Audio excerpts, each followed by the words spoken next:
Yeah. Yeah.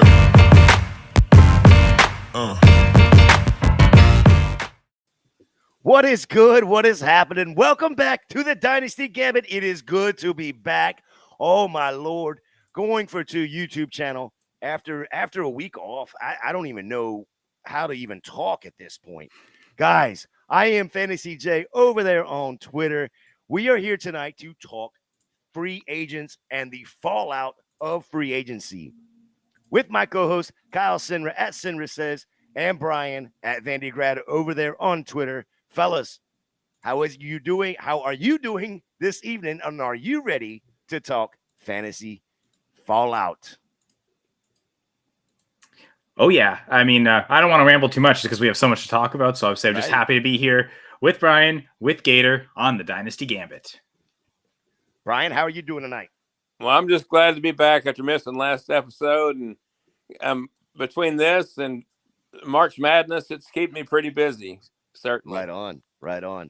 Well, just some quick housekeeping stuff tonight. I do have some stuff I have to do, so I may jump off early. Just want to give everybody a heads up. But Brian and Kyle will be here giving you all the advice that's going on. You know what? And I'll throw this out there just because you hijacked Jamie's show on Thursday. That's right. Or Tuesday. So, Jamie, if you want to jump in and hijack this show, feel free. We'll send you an invite. But absolutely. Hey, Jamie, in the comments again. And I kind of just hijacked Gator's intro. So go ahead, Gator. I love it. No, that's what we are here on the Gambit. You never know what's going to happen, right? It is what it is. But before we dive too far down this rabbit hole of free agency fallout, if you haven't already, hit that like, hit that subscribe, and hit the bell so you know so you get all the notifications when Going for Two is going live. Real quick, this came out late before we came on the show, about 2 hours ago or so. But Zeke came out today and said he has a list of teams that he wants to play for. That is the Eagles, the Jets, and the Bengals. Brian, real quick, which one of these teams do you think he fits with? And which one do you think is going to pay him? Well, I mean, my first question off the top of my head was this Zeke's wish list, or are the teams actually coming out saying they want him? But I believe this is Zeke's wish list. Okay, that's the biggest question I've got because the latter part of that, which ones are willing to pay him? I don't know. Each one of those has the potential opening with Miles Sanders leaving the Eagles, Samaje Perine leaving the Bengals. So there's an opportunity. I guess for me, I would go with the Eagles just because they did lose Miles Sanders and Gainwell's more of a third down back specialist. So maybe Zeke has an opportunity there. Oh, quit doing that to Gainwell. Gainwell averaged over 9 yards a carry in the playoffs. Come on. Kyle, what do you think about this situation? He's a third down specialist, and I think he had 26 receptions last year. So, that's not that. That's just the Eagles, right? They're not going to their running backs. A.J. Brown, Devontae Smith, Dallas Goedert. Why would you ever dump down, right? Right. If one of them is going to be open on every play, that's probably the move. Like the targets to Quez Watkins and Zach Pascal feel like they were wasted too. But the truth is, I'm with Brian on this. I'm not really reacting to this until I know that Zeke actually signs. Do any of these teams want? I know, no, not that this has any bearing on what the Jets general managers do, but it sounds like Breece Hall and Michael Carter were having kind of talks back and forth on Twitter, kind of saying, "Yeah, we're good. I mean, unless we're going to stop at GM though, but unless the great almighty Aaron Rodgers says, yeah, put Zeke on the team once I get there. I mean, that's a possibility. Hey, we had a few trades happen over the last few days or so. Darren Waller goes to the to the Giants from the Raiders for a simple third-round pick. Only one question on this for you guys, and I'll start this off with Brian. What does this mean for Daniel Bellinger? To me, it's kind of a split. I mean, I think both you could use two tight end sets, but I mean, if you look at Bellinger's stats, yeah, they were okay for a rookie, but he was only 30 receptions for less than 300 yards and 2 touchdowns. So, I'm assuming he'll have a slight uptick, not necessarily in usage, but production. But all in all, I see it kind of a split tight end unless they go 2 tight end sets. So, all right, so let me flip this over to Kyle real quick. Can Waller return to a top 5 tight end? We saw him as a top 5 tight end a few years ago.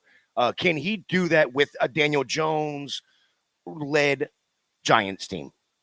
Yeah, I think he finished as a top 5 tight end back-to-back years, 2019, 2020. And I mean, the 2020 season, I think, is kind of an outlier for him. I believe, I don't even think he got to double-digit touchdowns, but he got to, I think, 8 or 9.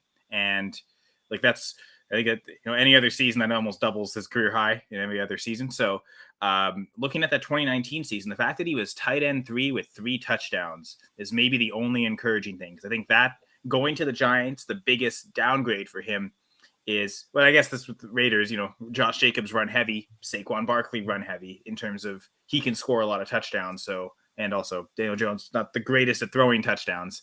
So there's hope because he was able to do it in a season where I think he didn't even get 120 targets, but he was like super efficient with yards. He had 1,100 yards on less than 100 catches and only 3 touchdowns and somehow finished as the tight end 3.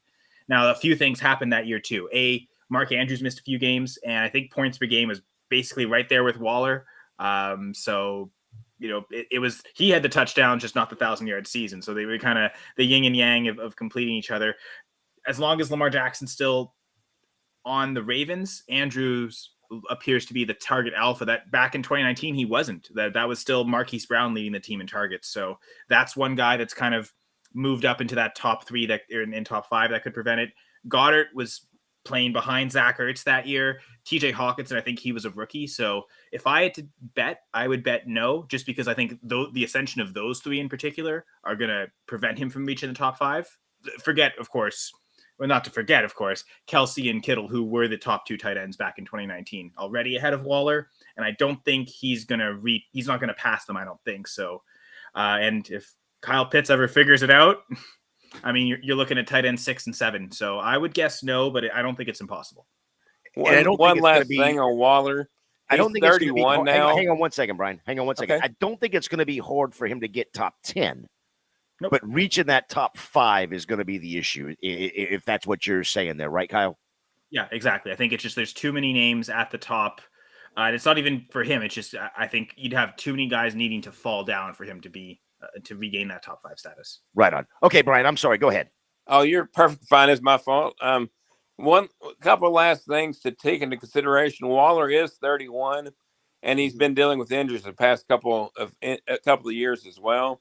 So I totally agree with Kyle. The top 5, while possible, I don't see it. Right on. A trade happened that we knew was probably going to happen, or at least I think we all suspected it was going to happen, and that's Elijah Moore got traded from the Jets. But I think we expected him to be part of a package for Aaron Rodgers, and that's a big not anymore. Haha. See what I did there? Yeah. But he went to the Cleveland Browns. Now, I guess I want to know how Jamie feels about this more than anything, but yeah. Well, Jamie is in utopia right now because they have decided that Deshaun Watson is going to pass the ball, in my opinion, and not that they got rid of. Or I didn't say they got rid of. They allowed Hunt to walk. So I think Andy Ernest Johnson is now with the Jags. So it's going to be interesting to see how this offense is going to progress. But my question is about this trade is, first of all, do you think, and I'll go to Kyle here, do you think it eats into Njoku's targets? Yeah, I think Jamie's going to like my answer, and I'll say no. I think the biggest threat to Njoku's targets is just how them signing Jordan Aikens, still having Harrison Bryant, like the rotation at tight end is more, it's because I think Elijah Moore coming on the field isn't going to take away the tight end off the field, and they'll play 2 tight end sets. To me, though, it's when they go to 2 wide receiver sets, I think Donovan Peoples-Jones is off the field when they're going into those 2 tight ends, only 2 wide receivers. That Amari Cooper's probably going to play a ton of the snaps, and I think Elijah Moore has shown he can win routes from the slot or from the outside. So when they're playing with 3 wide receivers, he's probably the slot guy. But then when they go to 2 receiver sets, he can also be the outside guy. So I think Donovan Peoples-Jones is the one that gets hurt the most by this. And that's because he's not going to be on the field. All right. So he's sad too. Apparently he's got quite a lot of DPJ. It's funny because I had a trade out for Donovan Peoples-Jones and I kind of just retracted it. So right. Oh, you did. And the guy, the guy was sitting there going, I'm fixing to accept. Well, here's the thing. Donovan Peoples-Jones was the second throw-in piece to get something back. And I was trying to get Lamar Jackson. So what was it? It was Kyler Murray, Josh and Josh Dotson. Man, from Washington. Dotson. Yeah, not Dotson. That's the other bad watch. That's the other first round Washington receiver that was a total bust. But yeah, Dotson. It was Murray and Dotson for Lamar Jackson and Donovan Peoples-Jones. I think I might have thrown a third back, but yeah, that would have been. I put it out, sitting out for a few days, and eventually kind of just got nervous and retracted it. Yeah, that would have been hard to do. I hate when trades. You got to wait a whole week and stuff. Now, if you've got a few days, you didn't see it. I'll bring that up maybe. No doubt. Later. Brian, can Elijah Moore? I thought he was going to be a wide receiver too in the Jets offense with the issues that they had. Whether it was his attitude or whether it was Robert Saleh, whatever the situation was, there was bad juju going on with the Jets and the wide receiver room last year. Can he be a wide receiver too in this offense with the likes of a Cooper, Njoku, a Chubb also demanding the ball? Yeah, I mean he can be, but I'm not totally out on Peoples-Jones, to be honest with you. I mean, Elijah Moore is yet. I like the talent with Elijah Moore, but he's yet to prove himself because he wasn't given an opportunity. So he's coming to a new team where Peoples-Jones has already been the incumbent. So I think both of them could do quite well. But in terms of exactly who will be the wide receiver too, it's hard to say. And in terms of fantasy, I would put both of them outside of the wide receiver 24. They'll be probably wide receiver 3s in terms of fantasy overall. So. Yeah, and like I said, I did want to look at something you had put on the show sheet was as a question back to, I think, both Kyle and myself was is the Browns offense going to evolve and be a more pass-heavy offense? And I started to answer that earlier, and I do believe it is going to be a more pass-heavy offense. When you look at the stats from last year per PFF, Brissett attempted, you can tell I'm getting hungry. Brissett attempted 369 passes in 12 games. And in half the games, Watson passed 170 times without even knowing basically the offense. He couldn't do anything with time or anything. So he was only, yes, half the games, but almost already half the amount of passing attempts. So I feel like they've added some receiver here. Some quality receivers, not just a receiver. They added quality receivers. They didn't go and get a Juju. They went and got an Elijah Moore, who is, in my opinion, a better player than Juju. So they probably weren't getting a receiver of that caliber with that second round pick, and they didn't lose a pick. They traded back. So from an NFL standpoint, I think it's a great move by the Browns. And this is exactly where I was thinking that the pack would be. This is going to have to be a piece. Right. And if they're going to get rid of Rodgers or whatnot. So anywho, Kyle, take it away, sir. Yes. I guess it's funny that we're talking about the Cleveland Browns because what better underdog story than the Cleveland Browns, right? At least a long running underdog story. We've been underdogs for a while.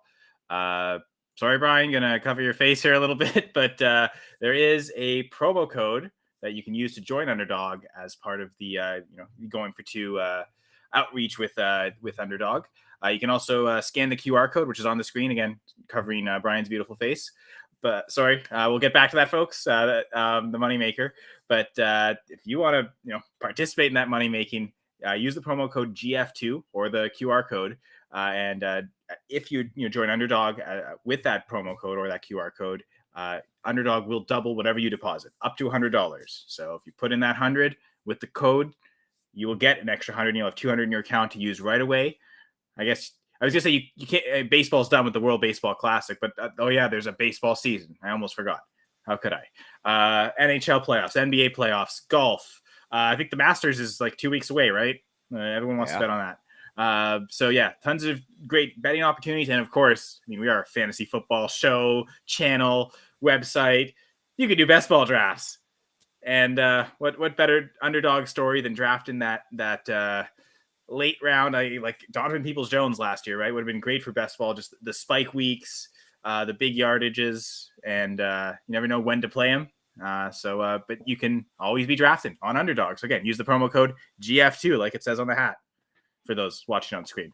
By the way, if you're just listening to the audio, head over to the YouTube page, our Twitch page, our Facebook page, and you can check out the videos and come and interact with us in the comments, just like Jamie's doing. Just want to shout out Brian Ford here from this Dynasty Saturday Night 5. No, it's not Saturday here, but we love talking Dynasty both nights. We love talking Dynasty on. He finally gets to join us live for a show for a minute. Usually he's super busy on Wednesday night, so he doesn't ever get to join us live. He always messages us and like, hey, great show, guys, whatever. But it's it's 4 hours after we ended the show. So Brian, good to see you, brother. Good to see Brian Ford in the chat. Well, and I'll also shout. I mean, like I didn't watch the cheat sheet Tuesday. Like I just finished watching that today, so I've actually already seen you today, Jay. It was just obviously 48-hour delay on that, but yeah, I love talking to Jay, so you can never get too much. No, and the other, I think where Kyle was going with this is go over to goinfor2.com, check out the articles, check out the rankings that we have on there. There's a link in there for the free Discord, and as well as all the other shows on the Going for Two channel, YouTube channel. I think we've got like a show just about every single night now, which is absolutely amazing. There's always something happening Monday, Tuesday, Wednesday, Thursday, Friday, Saturday. Maybe we take Sunday off. I don't even know. I know Zach Pulowski might be doing shows on Sunday too. Yeah, so there might be weeks where we get 7 days a week. I mean, it's going on.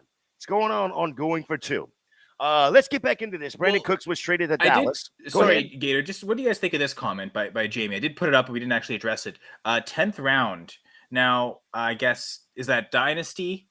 Is that like best ball or that would be my question. That's got to be a best ball, right? That's got to be best ball because that's incredible value in Dynasty. I think in best ball that probably fits and makes sense. So let us know about that, Jamie. But we can keep talking about the trades because apparently this was I know my recent Full Press Fantasy Pod episode. I call it the trade march because the month of March has just been trades everywhere. Yeah, and it has been. It's been crazy. Okay, that sounds like makes proper sense value. Baseball. Right, wide receiver 5. Yeah.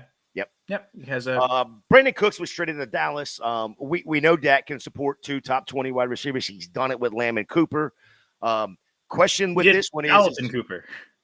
Or maybe not top 20, but they both had like 120 targets. Lamb and Cooper were both top 20 wide receivers is in fantasy. I don't think Gallup has ever been a top 20. There was a year where I think both of them had like 115, 120 targets. Right. That's what I was thinking of. But you're right. Right. Gallup didn't quite finish top 20. My mistake. I'll stop interrupting the Gator before he chops my face off. It's all good, baby. It's all love here on Going for Two and the Gambit. For us, it's love in this room. So anyway, he can we know we can do support 2 top 20 wide receivers with Cooper and Lamb. He's done it. New OC with basically Mike McCarthy calling plays now. No Zeke, at least right now. We talked about him earlier. There's still a possibility, I guess, that he could re-sign with Dallas, maybe. But as a dynasty manager, and I want to send this over to Brian first, and then Kyle, you can, as soon as Brian gets done, you jump right into it. But as a dynasty manager, what piece of this offense do you want or feel like you have to have, and let's call it, let's say in a startup, what piece of this offense do you have to have? You're going into it. You got this pick. This is where you're going this route. Brian. I'm a little biased, but running backs are always a little bit harder to come by. And if Zeke stays where he should, away, then I'm going to go with Tony Pollard, even though CeeDee Lamb would probably be a slam dunk answer for most.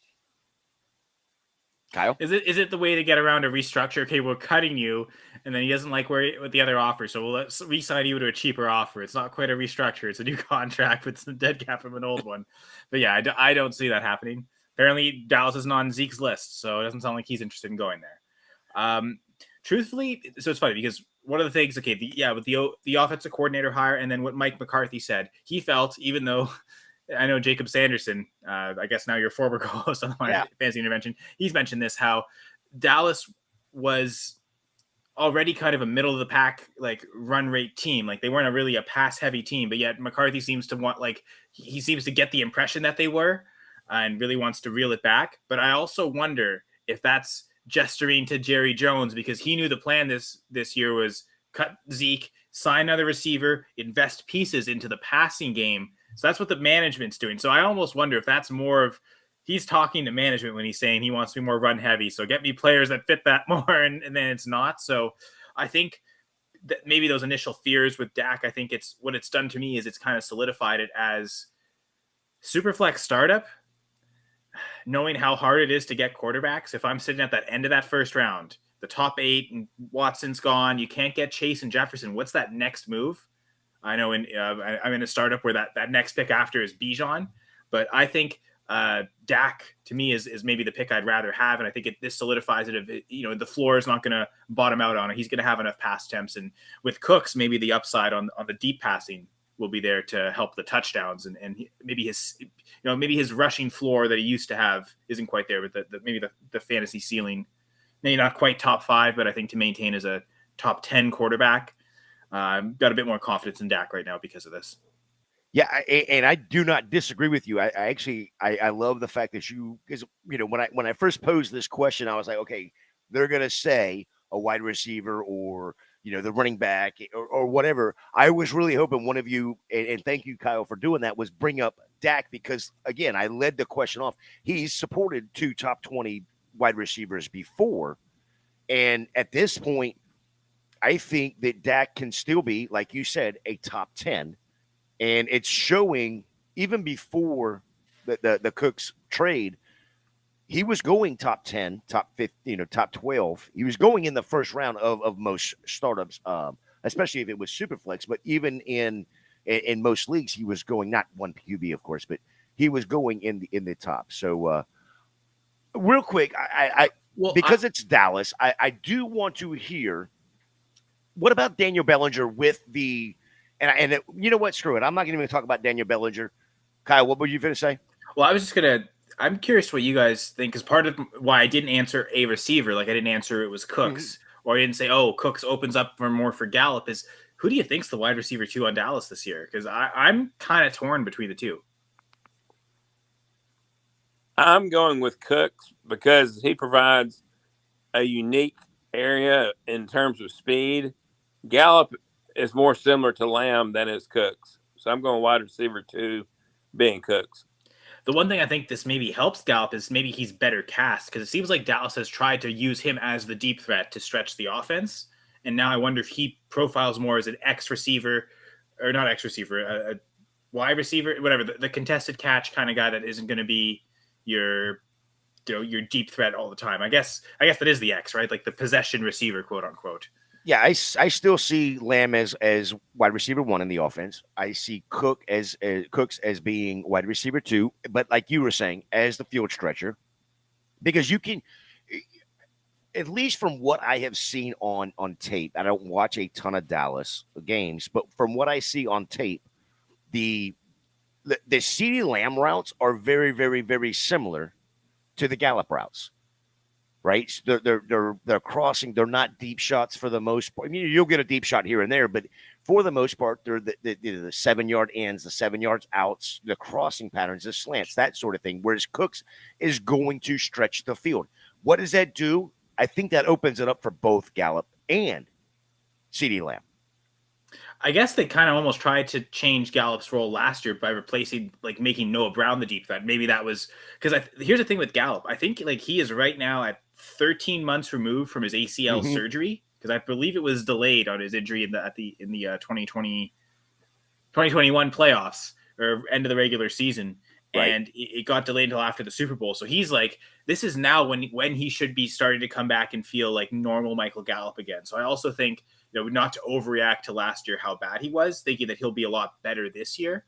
But again, I think I agree. If I had to bet on one for just this season alone, I think I would go Cooks. And because of that, they're both at a range where Gallup's just slightly younger than Cooks, to the point where in Dynasty, if I think Cooks will be the better fantasy producer and score more points, I'm going to rank him ahead in Dynasty. So I'd agree with that. The higher upside on his role as the deep threat on the team might give him like the higher weekly ceiling. And I think at where you're probably drafting him, you're probably shooting for upside. All right. So it's you got something else, Brian? Go ahead. Yeah. The biggest question, and I just want to throw it out there, is the tight end room. I mean, Dallas over the last couple of years has been pretty successful with Jarwin and Schultz. So are they going to go with Jake Ferguson, or maybe there's a move out there we haven't seen yet? Yeah, I mean, look, you had Schultz on the team last year, and it looks like they used Hendershot a good bit, later in this season. So again, we got that on the show sheet. We're gonna talk about that a little bit later, but it's going to be interesting what they do in Dallas with the tight end position. There are still some free agent tight ends that have not signed yet as well, which is kind of crazy. But you get your swim trunks on, guys. Let's go dive into this free agent signings. We had Dalton Schultz, who we just talked about. He signs with the Texans. He was tight end 3 2 years ago, tight end 11 last year with Dallas, with a rookie quarterback. And we all know how rookie quarterbacks love to use their tight ends. What do you expect from Schultz in Houston in 2023, Brian? I guess the question off the top of my head is their rookie a week 1 starter, or is there still a chance Davis Mills starts the beginning of the year? Okay, let's put it like this. If you draft C.J. Stroud or Bryce Young or Anthony Richardson or Will Levis, I don't care which one they draft, is he better right now than Davis Mills? Then your answer is they they're signed. starting. I actually think they're completely replacing Davis Mills. Didn't they sign Case Keenum? Who? Yeah, you're right. Whoever Houston. But I agree. I think assuming it's Bryce 1. Young, I think Bryce Young starting week 1. Richardson's maybe the only one who, because of his lack of experience, he might need to sit. I know you've talked about this, Jay. He might need to sit. Like, he'd be the one where that's why they took Case Keenum, to kind of be that bridge guy for a year. They'll run it with Davis Mills again, but I don't think they're taking Richardson. I think they want, because they've already run the bridge thing with Mills once, right? And I think they want the guy they can start right away. So of the 3 teams that we think are going to potentially take Richardson between Carolina, Houston, and Indianapolis, I'd say Houston probably has the least chance to go with Anthony Richardson. Yeah, and to be quite honest, I think Carolina is out on the Richardson stuff. I think it is absolutely C.J. Stroud won the first pick overall. I think it's more likely. That would be my guess too. Yeah, Stroud I think it's more 1, likely Young that 2. It seems 4. like that's what a lot of the mocks are leaning towards. So yeah, I think it's more likely at 4 Indy takes him. What I would love is to see 5 Seattle take him, where you've got Geno in front of him. He can sit for a year, learn the system, practice, learn it, get his footwork right. Or even possibly, I want to say, what is Detroit at 7? So those are the 2 that I would like him to go to. Again, just thinking fantasy value, thinking long-term for him. This dude has got a ceiling that is out of any building that's ever been built. It's just amazing. So that is what it is. Damian Harris signs with Buffalo. Question for you is this just a depth signing, or are the James Cook managers and truthers all up in their emotions over this? The truth is, like, the Bills, they're constantly running a committee. Doesn't seem like, other than that one stretch at the end of 2021 where they really didn't have anyone else because Moss was either hurt or was playing so poorly that they had to give it to Singletary. But I think the Bills would prefer not to make anyone a true workhorse. Now, what I think will change this year is I think James Cook is now the lead guy, as opposed to last year. Like, he was still behind Singletary. Like, Singletary was starting every game, was still playing more snaps in most games. Towards the end of the season, it got closer. But I think James Cook is now the leader. Is Damian Harris a threat? I'm almost wondering, like, do the Bills draft a running back, and that's the bigger threat to James Cook? But I don't know. Do they take Bijan in the first round? That's probably, like, otherwise whoever they take will be later draft capital than what they spent on Cook. So, and I think Brian's saying this here, like, it's a good signing for Cook. Just talk about the skill set with overlap, less skill set overlap with Harris than there was with Singletary. Because Harris doesn't really the pass catching ability, right? Like, James Cook is probably going to be on the field for most third downs, and with how pass heavy the Bills are, that's the guy you kind of really want, which is the appeal with Singletary last year. So, it's a good sign for Cook, and I'm more worried about an incoming rookie than I am with Damian Harris, and if that, especially that incoming rookie, is Bijan Robinson. But for some reason, I think either Bijan goes before the Bills pick, or they decide not to take him. But I'm kind of leaning on Bijan's going before. They think they pick 27th, 26th. I think the Bills go before that. I think Bijan goes before that. Brian? I think Harris will have some run. From things that I'm hearing across the net, he is a possibility for a lot of the first and second down carries. But I see that Cooks definitely will be on the field on all third downs, and like Kyle was saying, that's an important role for Buffalo because it's such a good passing team. But I don't. If I was drafting, I wouldn't consider either one of them a top 10 back. I mean, I think Cook is a great dynasty asset, but I don't think this next year is going to be his year. Yeah, even top 20 for Cook is stretching it. I think I've kind of got him kind of like right on that 20 borderline without having any rookies, of course, in the range. He's a true flex play for the most part, right? So Chase Edmonds signs in Tampa, and in my opinion, no matter whether it's Kyle Trask, Baker Mayfield, whoever the Bucs have up under center, it's going defensive-minded to be head hard. Coach, right? They've got Todd Bowles as a head coach, new offensive coordinator. Let's run the football. Yeah, establish that run. They're not going to be passing the ball like they did the last 3 years. So question for you is: does Edmonds help or does he hurt Rachaad White's value? We'll get back to that in a sec, Brian. That's a really interesting thought. I guess it's funny because it's the same thought as the Bills. Like I'm, and especially with Chase Edmonds, I'm much more worried.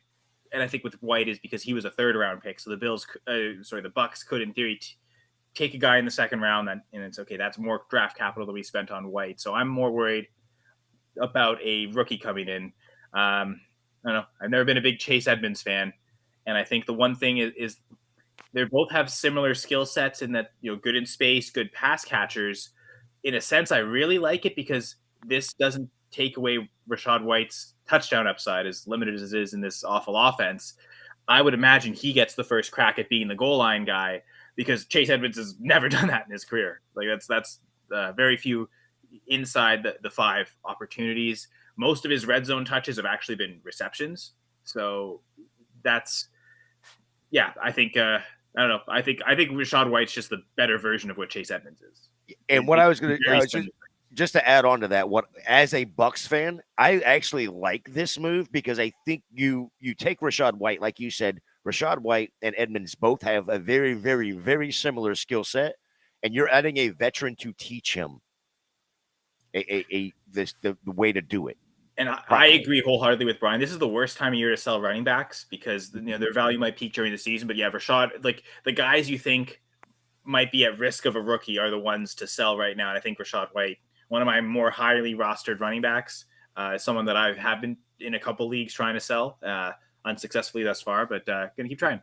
Yep, you're not going to sell them to Brian or myself or Brian Ford, by the way. You're not getting that one done. Let's go back to this real quick. Galaxy Brain take here. Harris takes CDs from Allen. Allen's floor and ceiling are affected. Is Allen a sell? And we're not talking about Davis Allen. We're talking about Josh Allen. Oh, not Kyle Allen. Okay.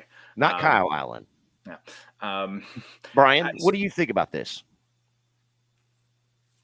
God, I just can't imagine Josh Allen being a sell. But that being said, is his value ever? I mean, it's going to increase. So I don't know. I guess the true definition of a sell, you could, but I would bite my arm off if I had to. Well, Kyle, so if you have Allen, what are you going to get for him? I mean, that's funny because I'm glad you asked because that's exactly how I was going to pose my answer. Is if you're selling, and this goes for any I'll say top 9 quarterback. I'll include Watson, but I could understand. Okay, Watson, Lamar. There's little, maybe there's enough things scaring you with both of them that okay, maybe I go out of that top 8, top 9 range. Like I'll go back to a Dak. I'll go back to a Tua and get extra value. But if I've got one of those top 7 quarterbacks, which Allen is clearly inside, I'm not trading them unless I'm getting another top 7 quarterback back. So am I tearing up from Josh Allen to Patrick Mahomes if it's super cheap? Sure. I'll do that. Am I getting like, is the Jalen Hurts manager going to give you anything for Josh Allen? Probably not. Like, Herbert coming off the bad season, that might be the best opportunity where you can sell Josh Allen for a high upside player like Justin Herbert and probably get something in return. So you've got that one specific manager who has Herbert that you might be able to get that sweetheart deal. That is, you still get the quarterback, but enough back to make you worthy of selling Josh Allen. So I'm willing to do it, but they have to be very specific teams, quarterbacks that I'm getting back for it. So I don't want to linger on it too long, but this trade just happened about 2 hours ago in one of my leagues, and it is an IDP league, which I know Kyle and myself love an IDP league. So Josh Allen and Isaiah Simmons for Patrick Mahomes in a 24 second. So just to give you a heads up, it is possible, but you're going to be giving up a top tier quarterback as well. Well, my first thing is, you would know the league, like how often are IDP players being taken as rookies? Because then I'm looking at that face value. Well, this is a full IDP where it's 3 defensive linemen, 3 linebackers, 4 defensive. So it's a full IDP. So you're basically starting a 22-man roster other than the offensive line, defensive line. Now, the one thing I will say though is because of that, if there's enough defensive players, it also increases the value of the rookie picks though. So as long as you think you can find enough defensive depth, and I don't know, and you know this better. This is your league, Jay. Have you ever been worried that on any given week you can't just find a streamer at any defensive position? No, but again, it's a super deep league, but it's one of those leagues where you have whatever it is, 32 people on your bench, offensively and defensively. Okay. So it's a super deep league. So there's still a ton of people on the waiver wire. But it's also one of those, again, it's an IDP league, so you won't pick the top of the top of the top in IDP because it is a super high scoring IDP. It's set to where it's equal, right? So okay, it's not one of these that's usually where my wide go receivers are just go take 20 wide receivers because they're beating everybody on the defensive side of the ball. Yeah, I've got the biggest heavy IDP league I have is start 6, but it's divided. It's not into I guess is yours just 3 linemen, 3 linebackers, 3 defensive backs, and then we also have IDP flex as well. Okay, so mine's just that, but just 2 instead. So and no flexes, so just 6. And it's a salary cap contract league, so that obviously complicates things. And I won the league this year, and honestly, I think I had 3 defensive players rostered for the entire season, and the other half of my IDP players on every given week, I'm playing the matchups. I'm playing the waiver wires, but we don't have 30-man benches, so much shallower because of that. But that league has weekly contracts, which is something new to me for salary cap contract leagues in this CDFF format. Shout out to James Vecchio for creating and commissioning these leagues. But I decided this year I felt like I spent way too much money in the first year in 2021 in the auction on IDP players. I think who was it? Panthers safety, what's his name? Can't think of his name. Anyway, he was my 3rd or 4th highest most expensive player after the startup, and I kind of quickly realized, okay, I don't need to be spending this much money on IDP players. These weekly contracts, I can just pick up guys.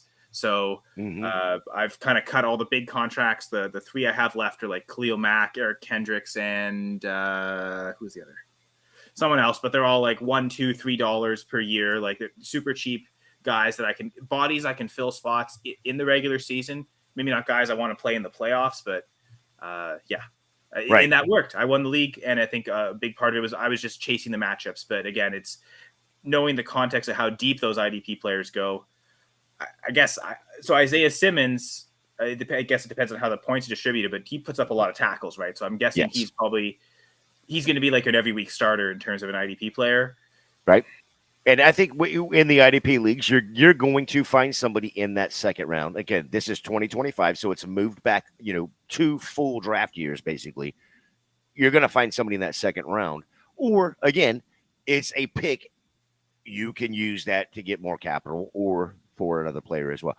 Guys, I've got about 10 more minutes for me personally, so I want to get to – I got 2 of them that I want to get to. So I'm going to get to David Montgomery, staying in the NFC North, signing with Detroit. For Lions fans and NFL fans in general, I absolutely love this move. As a fantasy manager, I'm sorry, Jeff, I effing hate this. Montgomery has, he's had over 200 carries, averaging 48.5 targets per year in all 4 years of Chicago. What are we doing with Swift now? Brian, Can you help me? What am I going to do with, or am I just stuck? I've got nothing. I can't trade him. Yeah, I mean, you're probably pretty much stuck. I mean, if you, like you said, if you try to sell him, you're not going to get his value. So, you just have to see how things pan out, I think, at this point in time. Kyle? Yeah, I think like right now I still have him inside the top 20 running backs, but he's fallen outside the RB1 range. And once we add the rookies in, I don't know, I could see him potentially being outside the top 20 in terms of the dynasty running back ranking. So yeah, those I know you've talked about that. If I should have traded him away Yes. for a I first in the offered you season a at league. first. Yeah, I'm still yeah. Yep, you can't have it now. Well, yeah. No. Perfect segue, though, because the Saints have made a few moves. They signed Jamal Williams and Derek Carr. I love the signing for Chris Olave. The Derek Carr signing for Chris Olave, I think, is phenomenal. You look at last year with Dalton and Taysom Hill at quarterback. Olave had over 1,000 yards, ADOT of 14.9 per PFF. Just a comparison, though, real quick. Adams out there in Raiderland, 1,516 yards, and ADOT 2 full yards less. And we saw the deep shots, multiple deep shots in games, and he still averaged two full yards less on an ADOT with Carr as his quarterback. Brian, what do you think of this signing with Carr and Jamal Williams going to NOLA? Well, I think you should also keep in mind, I don't know if he's got anything left in the tank, but Michael Thomas re-signed as well. So I think overall, leave it to Brian to bring up Michael Thomas. Hey, you have to. he may still be a thing. We don't know yet. But yeah, I mean, definitely don't know what's going on with Kamara. So Jamal Williams may get some run. But even if Kamara's there, Jamal Williams did quite well with Detroit. Overall, it improves the offense, and the team has more chances to win. So I like the whole moves, all the moves they made there. The Saints, this pipeline of like one wide receiver to the next is incredible. And if like the trajectory continues, like how high is Olave going to go? Because they went from Kenny Stills to like Braden Cooks the next year. And then, oh, wow, this rookie's coming in and is doing amazing. Then they draft Michael Thomas next. Oh, wow, this rookie's coming in doing amazing. And then, a couple of years pass, and then Olave comes in, and it's, wow, what a rookie season, right? And, I mean, Michael Thomas was the wide receiver one at one point. So does that mean Chris Olave is going to be the wide receiver one at some year? Probably not. But the one thing I do like about Carr is that he will over-target, maybe not even over-target, because you should be hyper-targeting your top targets. But he definitely does that. Whether it's, he did that when it was Crabtree. Again, the Waller in 2020 had a ton of targets. I think he had like 150 targets. Adams last year, he didn't, I think he had over 160 targets, just like he did the previous year in Green Bay. So he didn't lose that. So Olave to me still remains a target hog, still a top 15 wide receiver in Dynasty. Carr is, I guess if you look at PFF grades, Carr is not better than Andy Dalton, but I think Derek Carr is better than Andy Dalton. It's not Aaron Rodgers. He's not getting an elite upgrade, but it could have been worse considering how, it could have been Taysom Hill throwing him passes. That's not really good. Right. But yeah, Carr gives him a long-term stability, it seems like, at the very least. It's not going to be a year-to-year. The way his contract structured, it's structured for 2. He's got the dead years or whatever they want to call them on the end of his contract.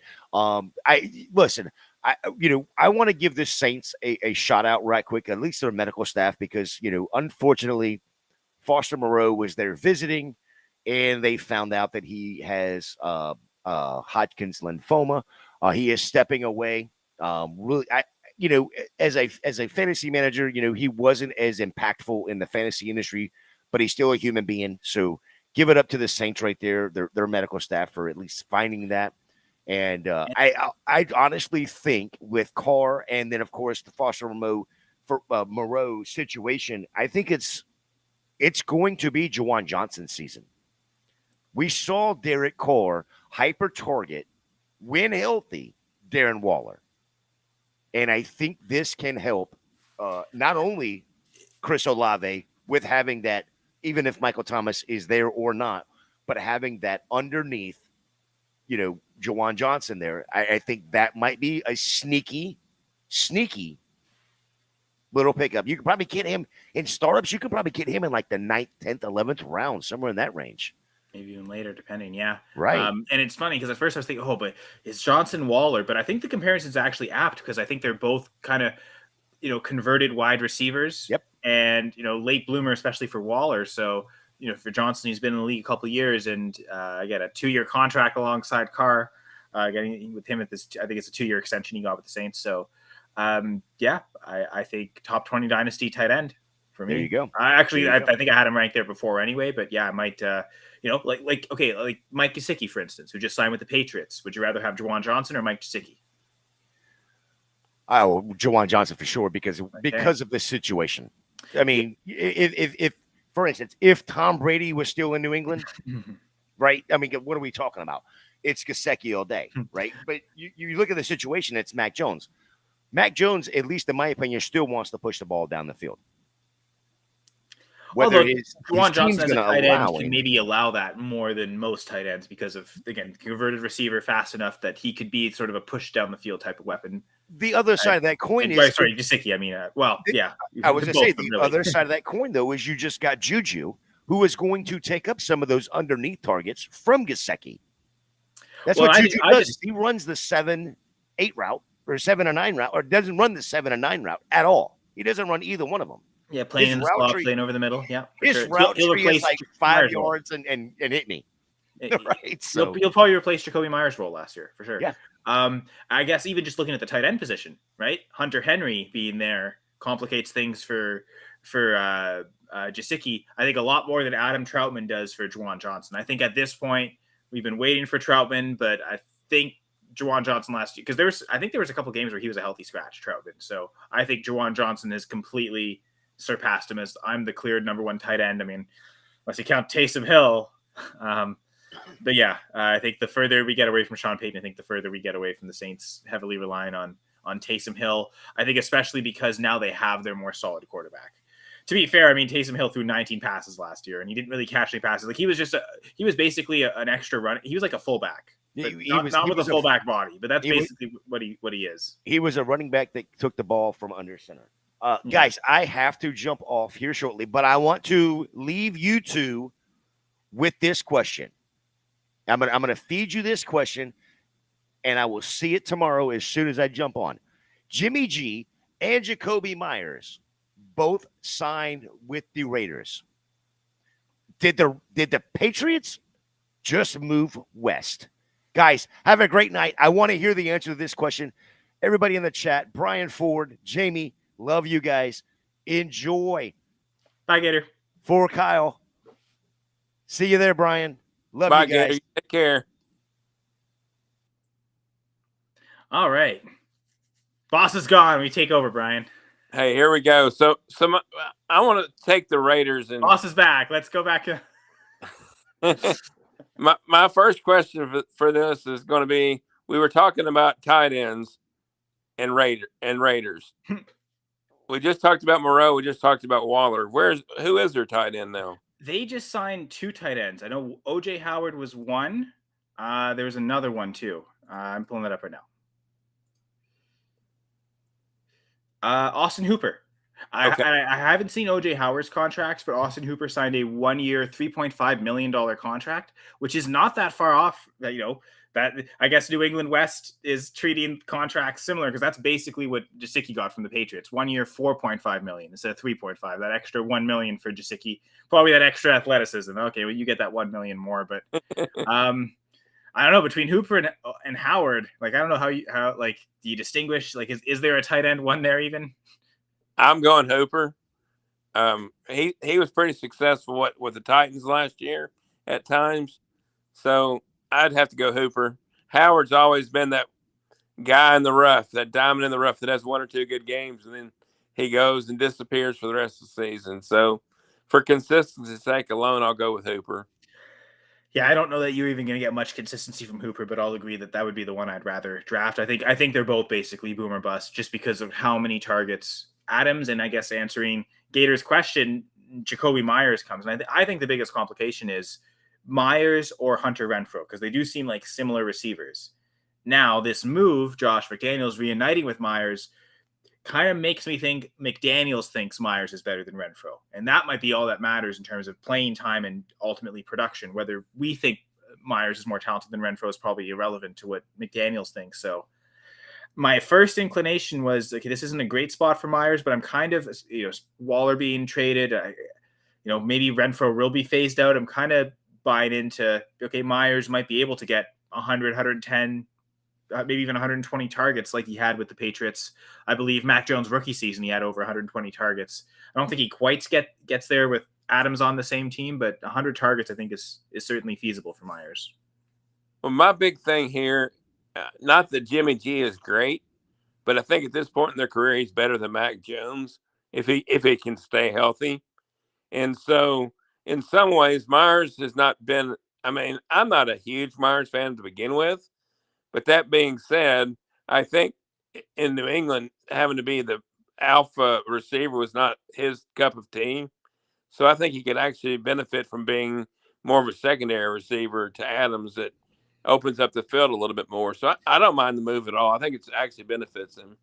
It's funny because it brings me back to a trade that's not on our show sheet. And I think it happened the day after our last episode. So we didn't talk about it, but DJ Moore getting traded to Carolina, I think does help Darnell Mooney in that same principle. Like it's similar role to Myers as a slot receiver. They can't be the one that carries the offense. If the defense is just focusing in on them, they'll clog the middle, they'll take away everything. And there's, the whole offense ceases to operate. You need that main threat on the outside to open things up over the middle for guys like Mooney and Myers. So in that sense, it's a good fit for Myers' landing spot there, not going to somewhere where, again, maybe he's being force-fed as the top target. He did seem to make it work in New England.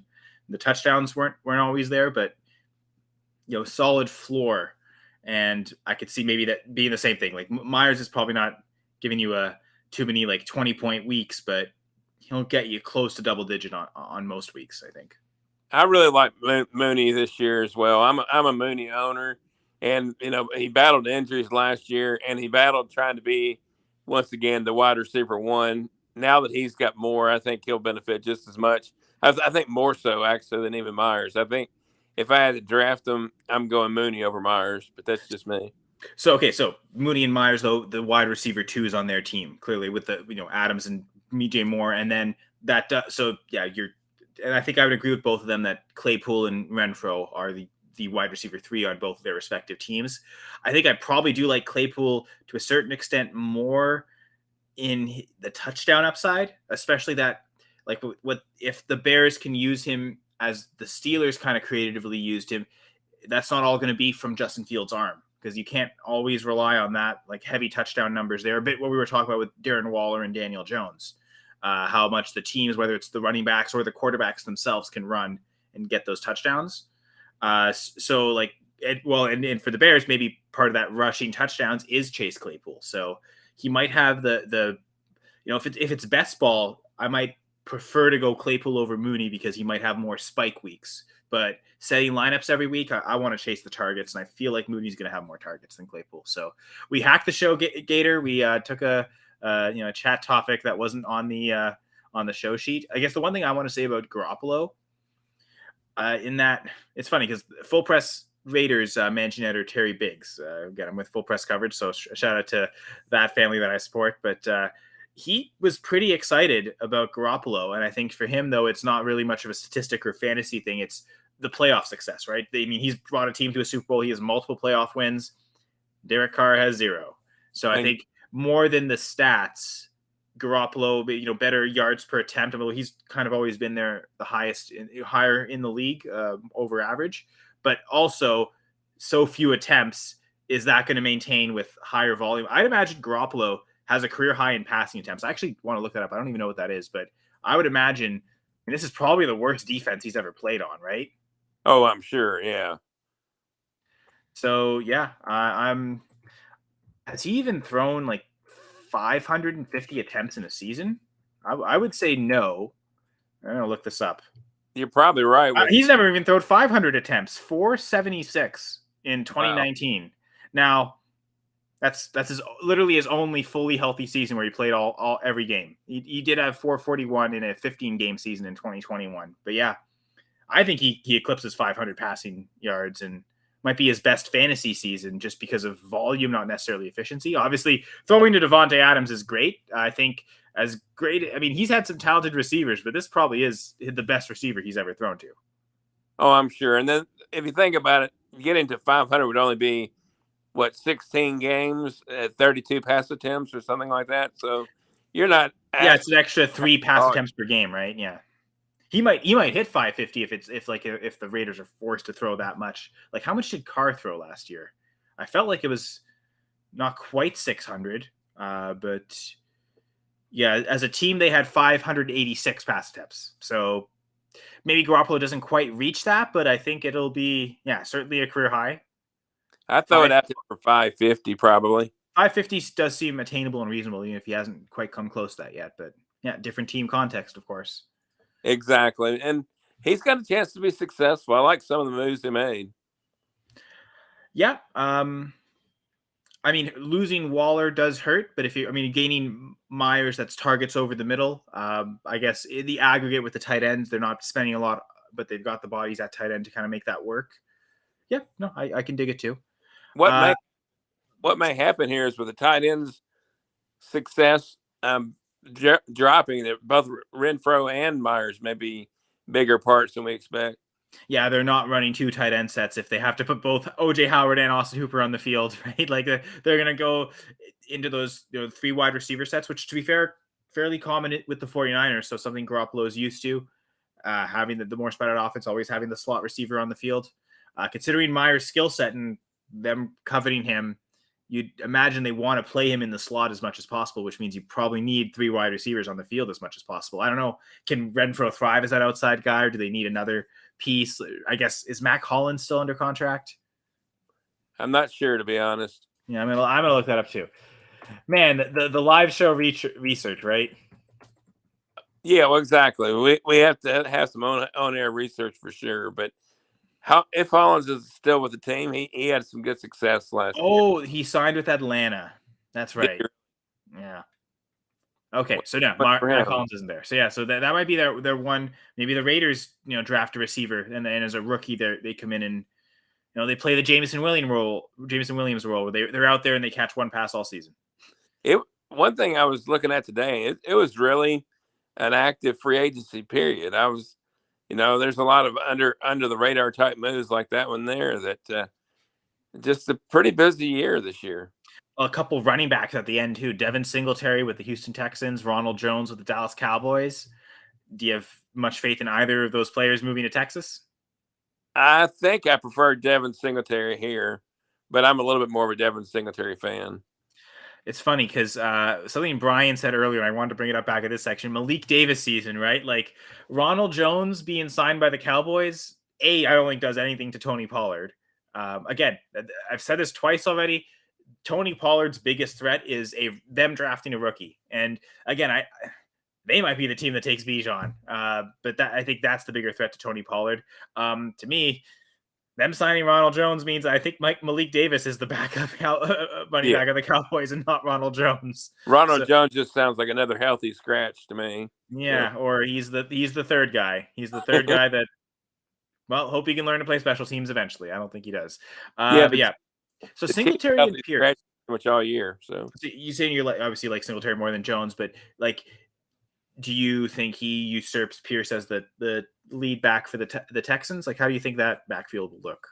Oh, Pierce is still the lead back, but you're hoping if you're a Singletary owner that you might get 12 touches from him per game or something. But I still think that definitely Pierce is RB1. But the thing about the Texans also, regardless of who their quarterback they select, if he starts week 1, I think there'll be more of a run. We talked about the tight ends earlier. I think it's going to be more running back heavy, more rushing attack heavy this year. So there might be an opportunity for both Pierce and Singletary to be successful. Rookie quarterback, right? You want to give him a run game to kind of lean on and not put it all on his shoulders. They got rid of Cooks, but they added 1 wide receiver in free agency, but I'm forgetting who it was. It was Noah Brown.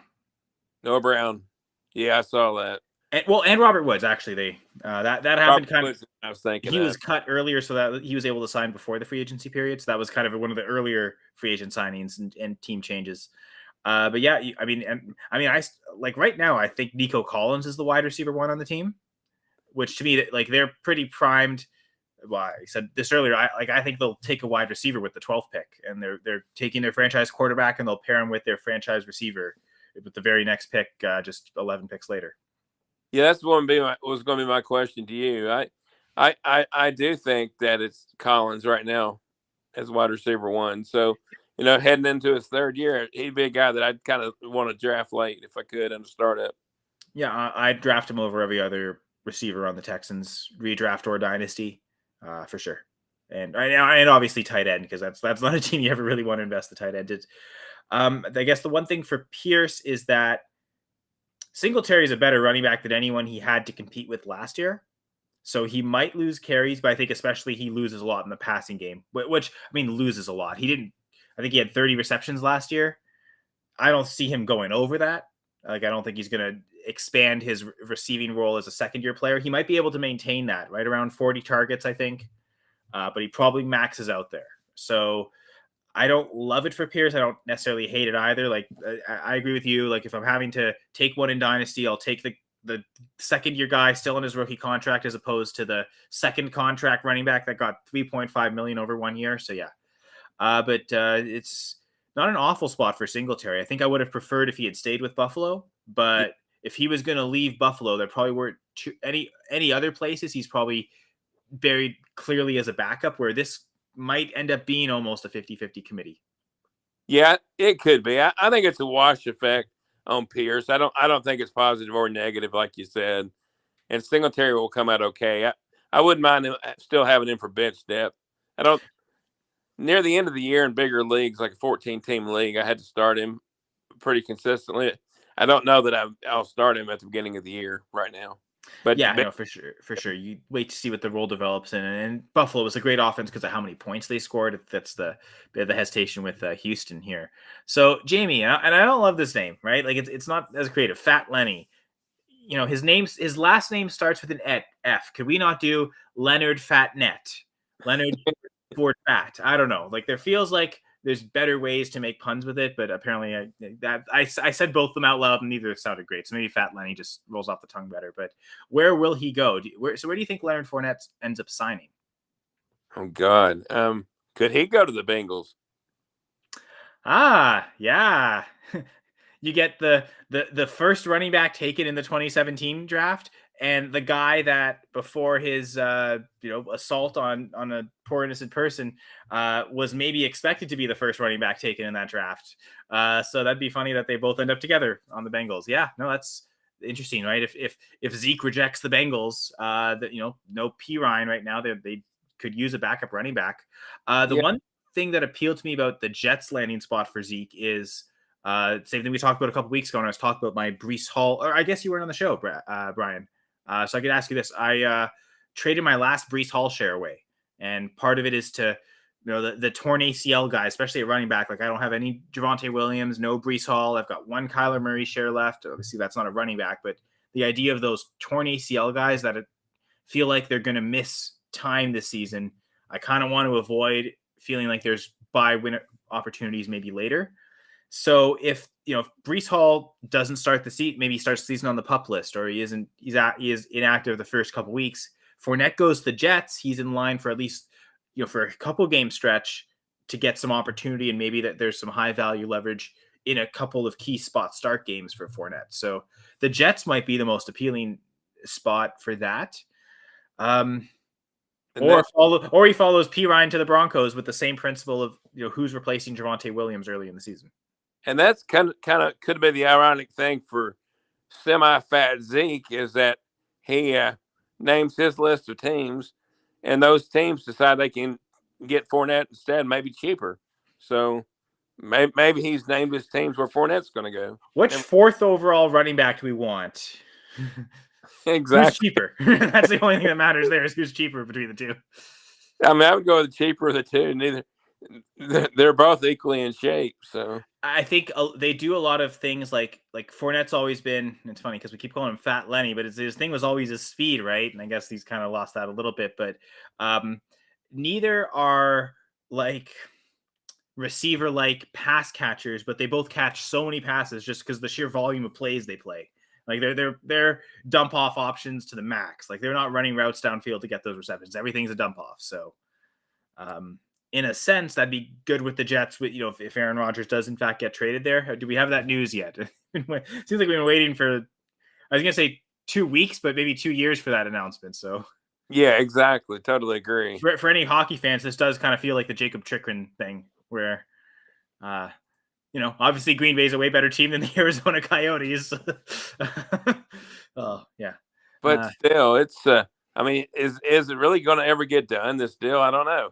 It seems inevitable, but the longer it goes on, I don't know if it's going to actually happen. So. It's funny because I did want to actually talk to Gator about this because he feels like the Packers have no leverage at all. And while I do think there is a sizable amount of leverage on the Jets side, Rodgers has already stated he wants to play for them. The contract, the Packers could save money by trading Rodgers, and any other scenario. I mean, they're either keeping him and eating his entire contract, or if they have to cut him or he retires, they actually lose cap space. So like their only way out really is to trade him, and the Jets know that. But here's the thing, though. Quarterback's the most important position in football, and if the Jets don't trade for Aaron Rodgers, who is their quarterback going to be? Because at this point, as much as there's bad, blood between the Packers and Rodgers, I think there's just as much, if not more, between Zach Wilson and the Jets. Like they've publicly gone out of their way to go for other players so much that I don't think there's any way that you can go into this season with Zach Wilson as the starter. Like if an injury happens and he has to start games this year, I think that's reasonable, but I don't think you can go in and say we're entering training camp and he's locked in as the starter. Like, and Mike White went somewhere. Miami, division rival. And I thought that was their one way out, was could they get Mike White cheap? But like even all the cheap, even Kyle Allen's gone. Like, can we just get Kyle out? No, that would okay. At that point, you'd rather stick with Zach Wilson. Yeah, I mean, we didn't put it on the show sheet. There's a lot of inexpensive quarterbacks, or not necessarily inexpensive, but ineffective quarterbacks like Sam Darnold went somewhere too already. 49ers, because who knows who's starting in San Francisco this year? Maybe all three of them will get starts. I was just thinking, Brian, if the Jets are stuck, do they sign Matt Ryan and start Matt Ryan over Zach Wilson week 1? I would. Wouldn't you? See, I think I wouldn't. I think at that point, let's try and develop Zach Wilson, because I think Matt Ryan is washed. But to your point, Brian, they might do that. They might be just so desperate to not start Zach Wilson that they'll do something completely stupid, like sign Matt Ryan right now and start him. The one thing I don't know enough about is the offensive line with the Jets versus that of the Colts, because that was one thing. Ryan's arm may be shot, but his legs didn't help him when he couldn't run away from all the lack of pass protection. So, hey, see, I think I know like Mekhi Becton got hurt last year. The Jets, he's their starting left tackle. So I'm just gonna check out Football Outsiders. Oh wait, I have it right here. I have it saved. Yeah, I'm smart, so I don't have to search it up. Where are the offensive line metrics? I'm just gonna look at that, like where the Jets finished, but I felt like they were above average. Compared to the Colts. I know the Colts 22nd in adjusted line yards, so the run blocking grade, and 28th in adjusted sack rate. So yeah, definitely down there.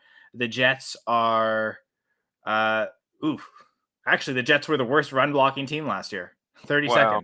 But they were only 17th in adjusted sack rate. So they're kind of, from Matt Ryan's perspective, the pass protection, they're middle of the pack as opposed to the Colts, who were one of the worst pass protection teams last year. Sacks on 9.2% of dropbacks. Ryan's not good, but may have a little bit more left than Zach Wilson. So, well, I think Zach Wilson's got a lot left. It's just I think he's got all the talent in the world, but it's the mental side, right? Like seems like he needs to grow up and mature a little bit to be quarterback, which is so football IQ, situational awareness. Like it's such a mental game that we've been spoiled with how many quarterbacks come in and get it right away, but to a certain extent, like Burrow wasn't great as a rookie. Lawrence was awful as a rookie, and yet those guys turned it around.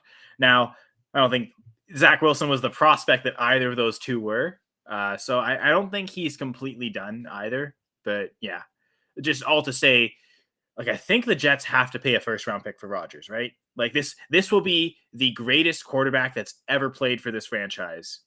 And I mean, if when you go down and finally rank all the Jets quarterbacks, he's not going to be ahead of Joe Namath in terms of who is the greatest Jets quarterback, just because of, I mean, we assume he's only going to play a year or two at most versus an entire career with Namath with the Jets. But like, I don't think anyone would say that Joe Namath is a better quarterback than Aaron Rodgers. That's fair. So, like, to me, this is by far the best quarterback that's ever played for this franchise. If they can get him, you have to pay for that. You don't just get that for free. Like, they're thinking they can get Rodgers for a third just because the Packers want to trade him. I think the Packers will almost spite them and have him retire and eat a bunch of cap hit rather than just sell him cheap for a third. Like, I don't think they're going to do that. So no, it'll have to be a first for sure. And I don't think that, I wonder if it's which first, right? Like, the Packers probably want the Jets. They want the 13th overall pick this year so they can have the 13th and the 15th, give them some leverage. The Jets probably want to make it the 24 first. If I'm the Packers, I'm taking that. But that's the other thing. That's the other thing that's being thrown out there is in terms of a time window, it's got to be done by the draft. Otherwise, you're not talking about this year's draft picks anymore. You're talking about next year's and future years. So, which I ultimately think is what it's going to end up being. Like, if it's going to be a first, I think it'll be the 24 first, because the Jets, okay, we have Rodgers this year, so we expect to win. I mean, they were almost in the playoffs last year with Mike White and Zach Wilson and Joe Flacco at quarterback, right? So, like, there probably are just an Aaron Rodgers away from being a playoff team. So if you have that confidence in your team, you should have no problem giving up a first for a quarterback. So I guess, do the Packers not want the Jets 24 first, knowing that they don't think it'll be great? But I also think, man, the AFC is loaded enough that it might still be like a early 20s pick. So yeah, we spoke a lot about things that, like, we talked a ton about Zeke, talked a ton about Aaron Rodgers. They haven't moved. There's no news yet. I love this blatant speculation, Brian. That's the fun part about football. Nobody's played a game yet. All the speculation. We're all 0-0. So. It's not like the stock market, if you over speculated, that ever caused any problems in the past or anything. But yeah, because, we do tend to play Dynasty almost like a stock market, getting shares of players. I talked, like, just referencing, got rid of my last Breece Hall share. Oh yeah, I guess I didn't tell you the trade, did I? So I gave up Breece Hall. It's a 1 QB league. Gators in this league, actually. 1 QB league with a couple IDP players. Start 10 on offense and another 2 IDP flexes. And I gave up Breece Hall and the 209 for Ken Walker. Oh, wow. That sounds like a good trade. I'm a big Walker fan, though. So, well, he's my Dynasty RB1. So I'm a huge Ken Walker fan. So that was part of I didn't have any Ken Walker shares in Dynasty. I had taken him a couple of spots in redraft. I think Jeff's Zombie League last year, which I won that one too. It's funny how I've been able to, the 2 leagues I won this year, I've been able to throw them in without, like, it seeming too out of place. So kudos to me, I guess, for not just winning, but doing that. But yeah, that's I where didn't have any Walker Dynasty shares. So this was a way that's where you should have stopped. Just talk about those leagues. Those are your only 2 leagues. And everybody's like, wow, this guy wins every league he's in, because that's what I was thinking. Yeah, not quite. No, I would love that, but yeah, again, it's just portfolio management, and it was my last Hall share, but without having a Walker share, that's the guy I'd rather have. Just get away from if I can get away from the torn ACL players, the players I think will be missing time off the bat, give me the player that at least has the chance to play a full season. So, and I like Walker just as much as Hall as a prospect. I don't think they were far off. I was one of the people. I know there's a few other, like, podcasts and content creators. Like, I think the 4D chess guys, I don't know if you listen to Destination Devi much, but Adam and Mike, they were very adamant on Ken Walker should be the 102 in Dynasty rookie drafts. And I was kind of flying that flag on, yeah, he's 102 in Dynasty. He's got to be your pick. So yeah, I liked Walker just as much as Hall. I felt it was a tear break after that. Like, it wasn't Hall, I felt, was the clear 101, but I also felt Walker was the clear 102. And now that Walker's doesn't have a torn ACL, I'm all in. I have him even ahead of Jonathan Taylor. So I like what I saw from Walker. The offensive line with the Seahawks, it's improving, it's getting there. And the one thing, I think he caught more passes last year than his entire college career. So Like that idea that he can't catch passes, that's gone. Like he proved that in the NFL. So, and I like that Geno Smith's coming back because it's not a quarterback that they're going to give 650 attempts to it. It's all through the passing game. Like Geno Smith, okay, he's going to pass a lot to Metcalf and Lockett, but they're also probably going to rely on the run game a lot. And so far, like they lost Penny as a competition, lost Travis Homer. Like I don't even know. I guess DJ Dallas is still there, so they haven't. Oh God, is Zeke gonna end up in Seattle? Is Fournette gonna end up in Seattle? If they do, I don't care. Ken Walker has way more juice than them, so yeah. Dynasty RB1 right now. In that one league that we're in together, out of default, I got Walker, so I was okay with that. Right? Yeah. Picking up that's true. But yeah, I guess. Were there any other players you wanted to talk about before we got out of here, Brian? No, I think we've done a pretty good job. Yeah, I know Gator want to talk about DeAndre Hopkins if he's going to be traded. I think we've speculated enough about stuff. We'll see if Aaron Rodgers is traded. Is DeAndre Hopkins traded? I know the Titans put Derrick Henry on the block. The Browns put Nick Chubb on the block. The Vikings put Dalvin Cook on the block. The Bengals put Joe Mixon on the block. They might cut them. I have a feeling none of those 4 running backs are moving. I think they're all staying where they are. I guess Jamie is playing stocks even more than Dynasty. He uses Precision Strike to buy stocks in NFL players. It's fun. That almost felt like an ad read. So I'm gonna put our QR code just to that you feel like we're actually giving the sponsor a proper ad read. Again, the Underdog promo code GF2, get that double deposit match up to $100. You can scan the QR code if you're watching on video on your screen here. But yeah, we'll head out now. And it's funny because how are we going to get all these topics? And I felt like we were doing good to a certain point. And I think we almost got too cocky. And then I think it was the Zeke alley. We spent way too much time on Zeke and the Cowboys, and that got us off on all sorts of tangents. And then fortunately, Jay had to get out of here a little early. Gator Jay, that is. I had to go swim in a swamp or something. He just opened up the floodgates, so that's okay. That's way better than what I said. Good job. But yeah, happy again to be back. It's been almost a month since we last talked, Brian, in terms on the podcast. So I guess because again we're bi-weekly every 2 weeks. Next Thursday will be in no particular order. I'm actually guessing on that one, so looking forward to that with Gladys and her sister Terry. I think we're going to be drafting 70s and 80s bands. I guess Brian doesn't like 70s and 80s bands. No, but while we're doing the outro, I guess Brian either lost connection or had to head out early. But at FandyGrad92. Gator J is at FantasyJ77. I'm at Senra Says. I think I got Jay's account right.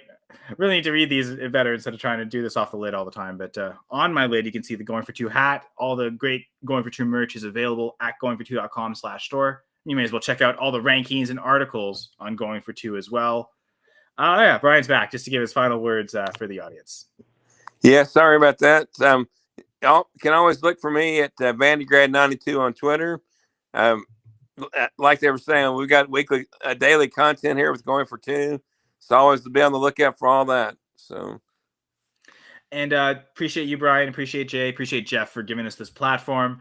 And all the viewers and listeners know in the live chat we had Jamie, we had Brian. Check out their shows too. Again, Brian's on Saturday nights on the Dynasty Saturday Night 5. Love talking Dynasty here. Jamie's part of the Fantasy Cheat Sheet. Their most recent episode was a couple days ago, which Gator chopped his way into and hijacked on, and just to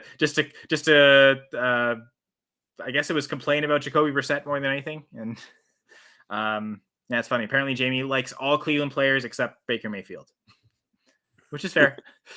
Although I guess their only playoff win in Millennium did come courtesy of Baker Mayfield. So I wouldn't criticize him too hard, Jamie, but yeah, I get it. But yes, love all our supporters, listeners. Great show, Brian. I thought we did well. And yes, on behalf of Brian, on behalf of Jay, I'm Kyle Senra, and this was the Dynasty Gambit. Bye for now.